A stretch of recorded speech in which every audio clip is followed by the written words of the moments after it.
बच्चों, इस वीडियो में हम देखते हैं अध्याय 3 घातांक। इस पाठ में देखते हैं धनात्मक परिमेय घातांक भाग 2। भाग 1 का वीडियो हम इसके पहले वाले वीडियो में देख चुके हैं। कुछ प्रश्नों के माध्यम से हम समझते हैं। प्रश्न नंबर 1 है 32/243 पूरे की घात 4/5 का मान ज्ञात कीजिए। हमें इसका मान ज्ञात करना है।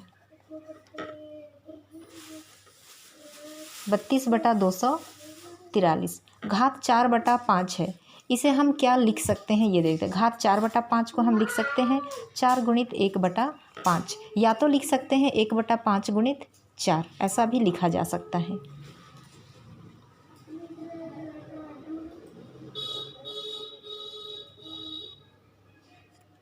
ऐसा लिखा जा सकता है। हम देखते हैं 32/243 की घात 1/5 और इस पूरे की घात लिख देते हैं 4। इन दोनों घातों का गुणा हुआ है। यहाँ पर भी दोनों घातों का गुणा है, यहाँ पर भी दोनों घातों का गुणा हुआ है।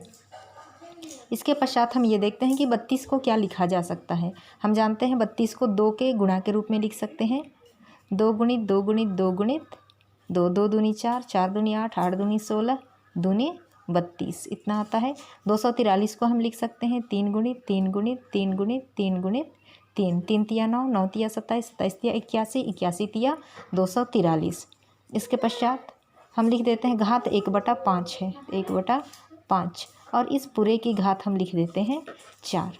आगे देखते हैं 2 का गुणा 5 बार है, तो इसे हम लिख सकते हैं 2 की घात 5। 3 का गुणा भी 5 बार है, तो इसे हम लिख सकते हैं 3 की घात 5। पूरे की घात 1/5 लिखा हुआ है। इसके बाद इस पूरे की घात 4 ऐसा लिखा हुआ है। अब हम देखते हैं 2 की घात भी 5 है, 3 की घात भी 5 है, तो एक साथ हम 2/3 पूरे की घात 5 लिख सकते हैं और ब्रैकेट के बाहर घात 1/5 है, इसे गुणा करके लिख देंगे गुणित 1/5 और पूरे की घात 4।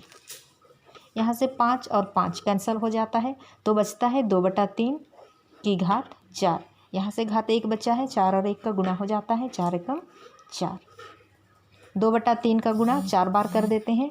2/3 गुणित 2/3 गुणित 2/3 गुणित 2/3 गुणा करके लिख लेते हैं। 2 दूनी 4, 4 दूनी 8, 8 दूनी 16। इसी तरह से हर में गुणा कर देते हैं। 3 तिया 9, 9 तिया 27, 27 तिया 81। आंसर हमें मिलता है 16/81। अगला प्रश्न देखिए। प्रश्न नंबर 2 16/81 की घात 5/4 का मान ज्ञात कीजिए। 16/81 घात 5/4 है। इसे हम लिख सकते हैं 5 गुणित 1/4, या तो लिख सकते हैं 16/81 की घात 1/4 गुणित 5, ऐसा लिख सकते हैं। इसके बाद हम ये ध्यान देते हैं कि 16 को हम क्या लिख सकते हैं। 16 को हम 2 गुणित 2, 2 की घात 4 लिख सकते हैं। 2 गुणित 2 गुणित 2 गुणित 2, 2 का गुणा 4 बार, अर्थात 2 की घात 4 लिख सकते हैं। इसी तरह से 81 को हम 3 की घात 4 लिख सकते हैं, इसलिए हम पहले 1/घात को अंदर लिखते हैं। 16/81 की घात 1/4 पहले लिखते हैं, उसके पश्चात गुणित 5 ये लिख देते हैं। इसे हम ऐसा भी लिख सकते हैं 16/81 की घात 1/4 और इस पूरे की घात 5, ऐसा लिख सकते हैं। 16 को लिख सकते हैं 2 की घात 4 बटा 81 को लिख सकते हैं 3 की घात 4 और इस पूरे की घात 1/4 लिखा है पहले से ही, और इस पूरे की घात 5। अब हम 2/3 की घात एक साथ 4 लिख देते हैं, क्योंकि 2 का भी घात 4 है, 3 का भी घात 4 है। गुणित ब्रैकेट का चिन्ह है, तो यहाँ गुणा कर देंगे। ब्रैकेट के बाहर घात 1/4 है, पूरे की घात 5 है। 2/3 की घात 4, 4 कैंसिल हो गया, घात आता है 1। 1 का गुणा 5 के साथ करते हैं, क्योंकि ब्रैकेट के बाहर घात 5 है। 5 एकम 5। इस तरह से 2/3 की घात हमें मिलता है 5। 2/3 का गुणा 5 बार कर देते हैं।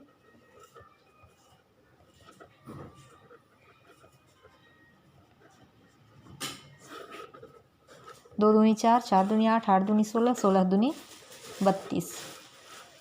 3 तिया 9, 9 तिया 27, 27 तिया 81, 81 तिया 243।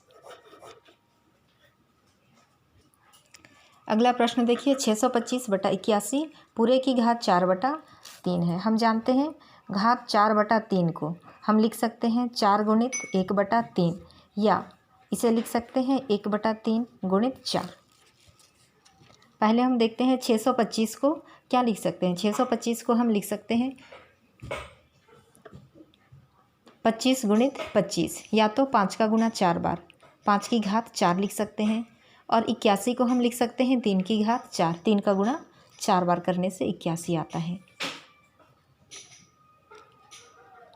इसे हम लिख देते हैं 5 गुणित 5 गुणित 5 5 का गुना 4 बार। 81 को लिख देते हैं 3 गुणित 3 गुणित 3 गुणित 3 3 का गुना 4 बार। और पूरे की घात 4/3 है तो देखिए इसे हम 5 की घात 4 लिख सकते हैं या तो 25 की घात 2 ऐसा लिख सकते हैं। 5 पंचे 25 और 5 पंचे 25 होता है तो 25 की घात 2 ऐसा भी लिखा जा सकता है क्योंकि हर में यहाँ पर घात 3 है और 625 को हम किसी भी संख्या के घात 3 के रूप में नहीं लिख सकते, इसलिए हम इसे लिख देते हैं घात 4/3 ऐसा ही रहने देते हैं।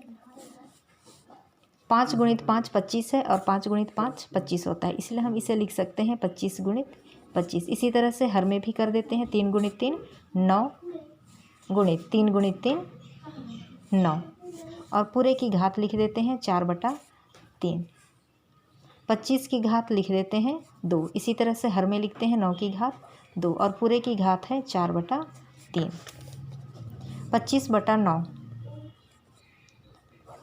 पूरे की घात एक साथ लिख देते हैं 2 गुणित 4/3। 25/9 की घात गुणा कर देते हैं 4 दूनी 8/3।